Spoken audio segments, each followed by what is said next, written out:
In this video, I'm going to share what I consider to be the perfect headphones for video editing. Please stick around to the end for an honorable mention. My name is Austen Menges, and I'm the owner of Menges Post in Austin, Texas. Over the past 20 years, I've tried countless headphones in search of the perfect pair, and I think I've found them. Before I reveal the headphones, I'd like to share a bit about how I use them and the features that are important to me. The perfect headphones for me may not be the perfect headphones for you. First and foremost, I want headphones to provide a flat frequency response for accurate audio mixing.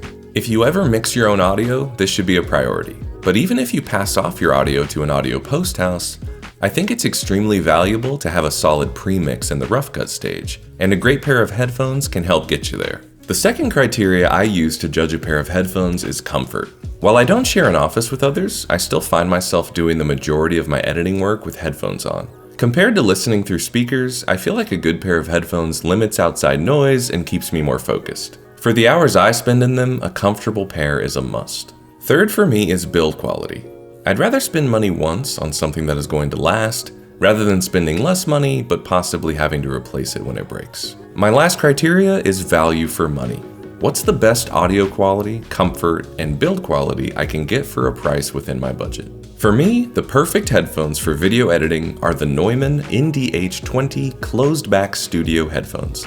At the time of this recording, they retail for $549. The sound quality is just superb on these headphones. Keep in mind, these are for mixing, so they are not overly bassy like a lot of consumer headphones. I find that these have a very flat frequency response, so I know exactly what I'm getting and I can mix accordingly. These are also the most comfortable headphones that I've ever owned. Keep in mind that I have a pretty large head, so your results may vary, but I almost forget I'm wearing them. The ear cups are super comfortable, and they do a great job of keeping out external noise. I also want to point out that these may be the only headphones I've ever owned where the cable comes out on the right side. This feels so much more natural to me for some reason, and I've really come to appreciate it. Neumann is known for their high-end microphones and recording gear, so the build quality on these headphones does not disappoint. They feel very sturdy, and I haven't had any issues whatsoever after almost 2 years of ownership. I know this is subjective, but I think they are very aesthetically pleasing as well.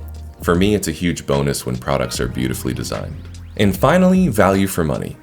I think these headphones are a great value at this price. If you're mixing your own audio and you don't have the resources to spend thousands on audio monitors, these are a great alternative. I would feel absolutely comfortable doing a final mix on these if I didn't have my Genelec 2.1 audio monitor setup. And with the comfort and build quality, I can see myself using these for many years to come. While these are not the most expensive headphones out there, I'm looking at you, Focal. I do realize they could be cost prohibitive for some, so for my honorable mention, I chose the Sony MDR7506. In my opinion, these are the best headphones I've used for under $100. If you are currently editing with consumer headphones, these might be a nice upgrade, as they are widely used in the recording industry. I might not complete a final mix on these, but they will give you a much more accurate frequency response than consumer headphones. They're nice and light and pretty comfortable, and the pairs I've had lasted a long time, though I will say the ear cups did eventually start coming apart and breaking down.